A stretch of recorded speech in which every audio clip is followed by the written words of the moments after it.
नमस्कार।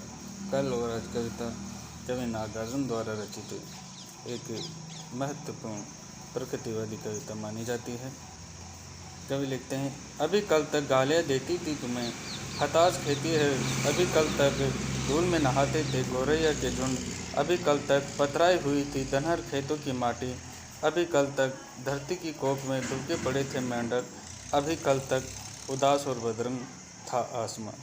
यहाँ कवि वर्णन करते हैं कि वर्षा ऋतु से पूर्व प्रकृति में कैसी स्थिति बनी हुई थी। वो ईश्वर या प्रकृति को संबोधित करते हुए कहते हैं कि इस मनोहारी वर्षा ऋतु के आगमन से पहले भीषण गर्मी से हताश किसान खेती को सूखती देखकर तुम्हें कोस रहे थे, भला बुरा कह रहे थे। वर्षा के आगमन की सूचना देती हुई गौरैया चिड़िया धूल में नहा रही थी। कुछ दिन पहले धान उगाने वाले खेतों की मिट्टी भीषण गर्मी से सूख कर उसकी नमी सूखने के कारण वो पत्थर के समान बड़ी कठोर हो गई थी। अभी कल तक धरती की कोख में दुबके पड़े थे मेंढक और पानी की कमी हो जाने के कारण जो टटर किया ध्वनि से रातों को और दिन को गुंजाने वाले जो मेंढक हैं वो धरती के भीतर छिपे हुए थे। अभी कल तक उदास और बदरंग था आसमान। कवि वर्णन करते हैं कि वर्षा ऋतु के आते अब सारा दृश्य बदल जाएगा। अभी कल तक उदास और बदरंग था आसमान। जब ग्रीष्म ऋतु थी तो आकाश में बादल दिखाई नहीं देते थे और इस कारण से जो आकाश है वह उदास और बदरंग सा बिना या कुरूप रंग का दिखाई देता था।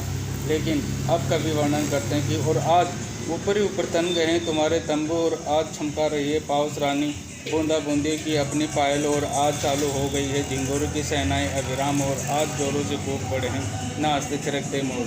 कभी यहाँ पे वर्णन करते हैं कि वर्षा ऋतु आने पर प्रकृति में कैसे बदलाव आता है, उसका यहाँ पे सुंदर चित्रण हुआ है।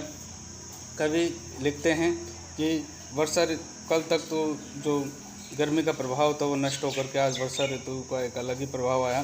ग्रीष्म ऋतु के बाद वर्षा ऋतु के आते हैं प्रकृति का सारा परिदृश्य बदल गया है। कल तक जो वीरान और बदरंग लगने वाला आसमान था उसमें रंग बिरंगे बादलों के तंबू तन गए हैं और सांवले सलोने मेघों ने किसानों के उदास मुखों पर मुस्कान बिखेर दी है। इस वर्षा आगमन के उत्सव पर वर्षा रानी अपनी छमाछम बरसती बूंदों की पायल बजाती हुई नृत्य कर रही है। गर्मी की सन्नाटे भरी रातें अब झिंगुर की अविरल झंकार से गूंज रही है। ये वैसा ही है जैसे पाउस के स्वागत में सैकड़ों संगीतकार शहनाइयाँ बजा रही हो।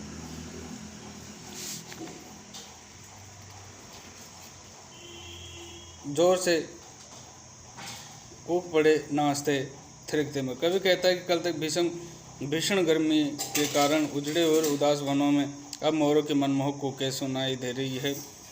अपने प्रिय घनश्याम के आकाश में छा जाने पर मोर मस्त होकर के नाच रहे हैं। अन्य परिवर्तन किस प्रकार से हो रहे हैं देखिए। और आज आ गई है वापस जान धूप की झुलसी सी राहों के अंदर।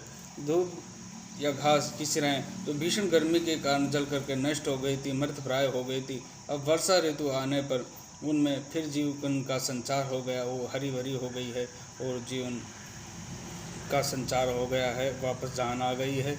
और आज विदा हुआ चुपचाप ग्रीष्म समेट कर अपने लाव लश्कर। कवि कहते हैं कि अब भीषण गर्मी के पश्चात वर्षा ऋतु आने पर जो ग्रीष्म का जो प्रभाव है तपा देने वाली गर्मी की ऋतु वर्षा के आते हैं अपना सारा ताम झाम सेना और शस्त्र समेट कर चुपचाप खिसक गई। वर्षा के से पराजित होकर गर्मी लज्जित होकर के अब संसार से विदा हो गई है। इस संपूर्ण कविता में मानवीकरण अलंकार का सुंदर प्रयोग हुआ है। इसी के साथ हमारी आज और कल कविता समाप्त हुई। धन्यवाद।